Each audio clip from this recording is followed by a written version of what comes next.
नमस्कार दोस्तों। एक्चुअली आज का जो टॉपिक है, बहुत बच्चे कहते हैं वो पॉलिटी समझ में ही नहीं आता है। तो पॉलिटी समझने के लिए आपको समझना पड़ेगा क्या, संसद। क्या समझना पड़ेगा? संसद। समझिए, संसद। तो संसद का जो निर्माण होता है, इसे देश में कानून बनाने का काम कौन करता है? तो संसद करता है। अब संसद किसको बोलेंगे? तो संसद में क्या होता है? लोकसभा होता है। क्या होता है? लोकसभा। उसके बाद क्या होता है?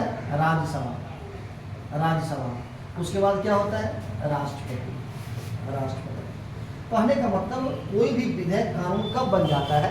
तो राष्ट्रपति का जब हस्ताक्षर हो जाएगा तब वो कानून बन जाएगा। तो आज की अगर बात पूछेगा कि संसद का निर्माण कैसे कैसे होता है, आप बताओगे लोकसभा, लोकसभा, राज्यसभा और राष्ट्रपति। ठीक है, ध्यान रखना है। ये तो केंद्र लेवल की बात हो गई। अगर बात करेगा राज्य में, तो राज्य में कौन कानून बनाता है? ये बनाता है विधानमंडल। कौन बनाता है? विधानमंडल। और विधानमंडल किसी से बना हुआ होता है? तो विधानमंडल बना हुआ होता है विधानसभा, विधानसभा, विधान परिषद, विधान परिषद और राज्यपाल। राज्यपाल।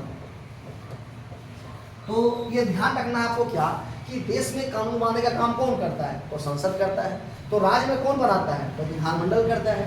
तो संसद कैसे बना हुआ होता है? तो केंद्र में जो होता है, संसद को ही केंद्र बोलते हैं। तो संसद में दो सदन होते हैं, लोकसभा, राज्यसभा। लेकिन ये दो सदन हुआ, लेकिन ये पूछेगा संसद का निर्माण कैसे होता है, आप बताओगे तीन चीजों मिलकर। तो लोकसभा, राज्यसभा, राष्ट्रपति। तो राज्य में कैसे, आप बताएंगे राज्य में विधानमंडल बनाता है। और विधानमंडल किससे बना हुआ होता है? तो विधानसभा, विधान परिषद और राज्यपाल। ये बात को ध्यान रखना है। ये बात तो क्लियर हो गई। अब अगर पूछता क्या है, इसको आप समझिएगा कि जैसे केंद्र में संसद हो जाएगा, वैसे राज्य में विधानमंडल हो जाएगा। जैसे केंद्र में लोकसभा हो जाएगा, वैसे राज्य में विधानसभा हो जाएगा।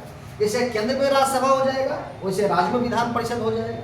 जैसे केंद्र में राष्ट्रपति हो जाएगा, वैसे राज्य में राज्यपाल हो जाएगा। तो पूछता है कि देश का या संघ का प्रधान कौन होता है? तो संघ का प्रधान हो जाएगा राष्ट्रपति। तो बोलेगा राज्य का प्रधान कौन होता है? तब हो जाएगा राज्यपाल। राज्य का प्रधान कौन होता है? तो राज्यपाल। संघ का या केंद्र का प्रधान कौन होता है? तो राष्ट्रपति। लेकिन पूछेगा कि संघ का वास्तविक प्रधान कौन होता है? तो संघ का वास्तविक प्रधान हो जाएगा पीएम। और राज्य का वास्तविक प्रधान कौन हो जाएगा? तो राज्य का वास्तविक प्रधान हो जाएगा कौन? तो आप बताओगे, आप बताओगे सीएम। इतना बात समझ में आया?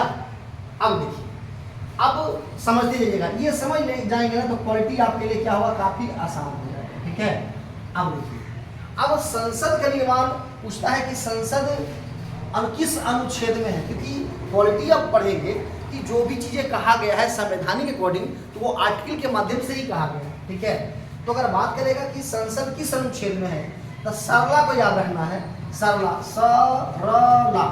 तो संसद अनुच्छेद 79 में। ठीक है, पूछेगा संसद किस अनुच्छेद में है? 79 में। लोकसभा, र से राज्यसभा, तो राज्यसभा हो जाएगा अनुच्छेद 80 हो जाएगा। लो से लोकसभा कितना हो जाएगा? 81 हो जाएगा। ये आपको याद हो गया कि संसद अनुच्छेद 79 में है, लोकसभा 81 में है, राज्यसभा 80 में है। क्लियर? अब आगे राष्ट्रपति पे भी बात करेंगे।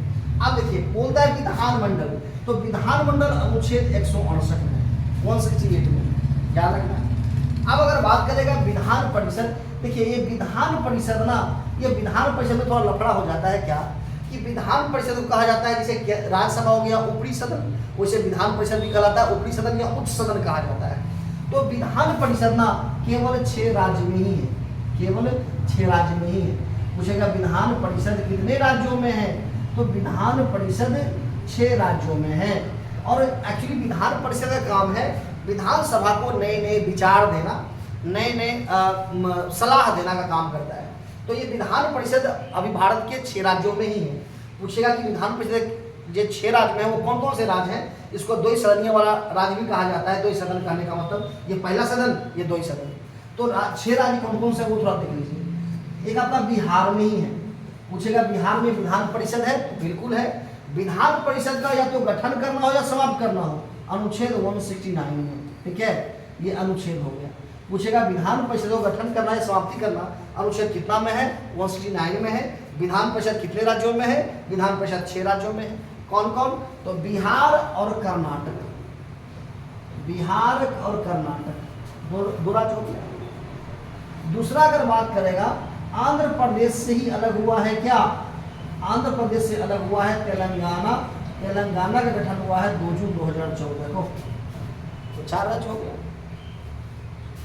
5वां राज्य हो जाएगा महाराष्ट्र और 6ठा राज्य हो जाएगा यूपी।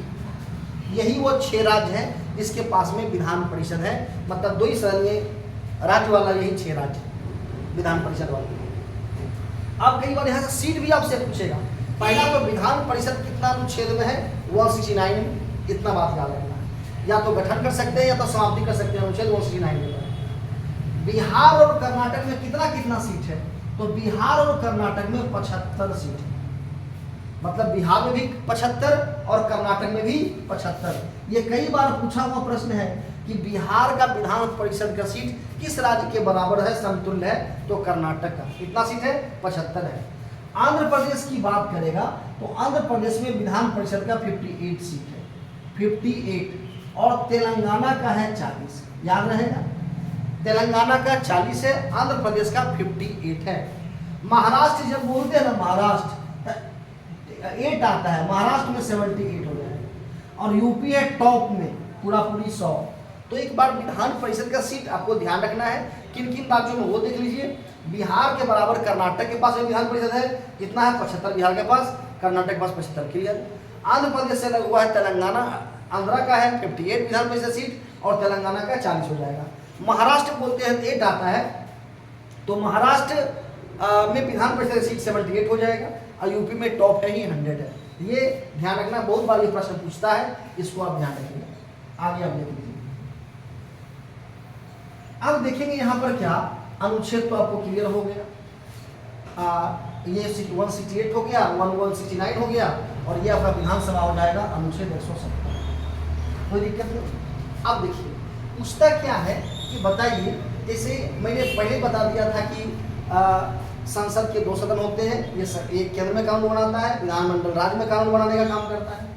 तो देखिए लोकसभा का जो न्यूनतम एज होता है वो होता है 25। कितना होता है? 25। पूछेगा लोकसभा का सदस्य बनने के लिए न्यूनतम उम्र कितना चाहिए?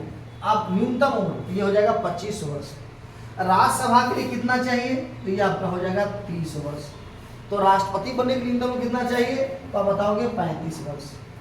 उसी प्रकार विधानसभा का सदस्य बनने के लिए न्यूनतम उम्र कितना चाहिए? जैसे केंद्र में लोकसभा, वैसे विधानसभा राज्य में ये भी हो जाएगा 25 वर्ष। विधान परिषद कितना उम्र चाहिए? मतलब विधान परिषद का सदस्य बनने के लिए न्यूनतम कितना चाहिए? तो आप बताओगे 30 साल। और राज्यपाल के लिए कितना चाहिए? यहाँ हो जाएगा 35 साल। इंपॉर्टेंट है, इसको ध्यान रखिए। ये कितना आसान है।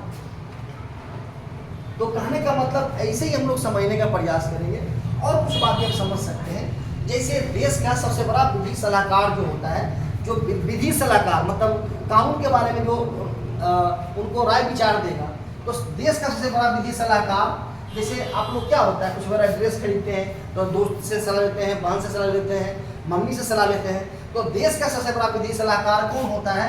आप बताओगे महान्यवादी। इसी को बोलते हैं अटॉर्नी जनरल ऑफ इंडिया, महान्यवादी। ठीक है, महान्यवादी। तब पूछेगा देश का सबसे बड़ा विधि सलाहकार कौन होता है? महान्यवादी। अनुच्छेद कितना में है? अनुच्छेद 76 में है, 76 में है। वैसे ही राज्य के लिए, स्टेट के लिए सबसे बड़ा विधि सलाहकार कौन होता है? महाधिवक्ता। महाधिवक्ता, महाधिवक्ता। तो महाधिवक्ता जो होता है अनुच्छेद कितना में है? अनुच्छेद 165 में। तो आई होप ये छोटी छोटी बातें आपको आपके एग्जामिनेशन में, आपका पढ़ाई में काफ़ी मदद करेगा। इसको आप थोड़ा समझते जाइएगा और फिर आगे बुक पढ़ेंगे, वीडियो देखेंगे तो काफ़ी आपको हेल्प मिलेगा और अच्छा परिणाम होगा। धन्यवाद, थैंक यू।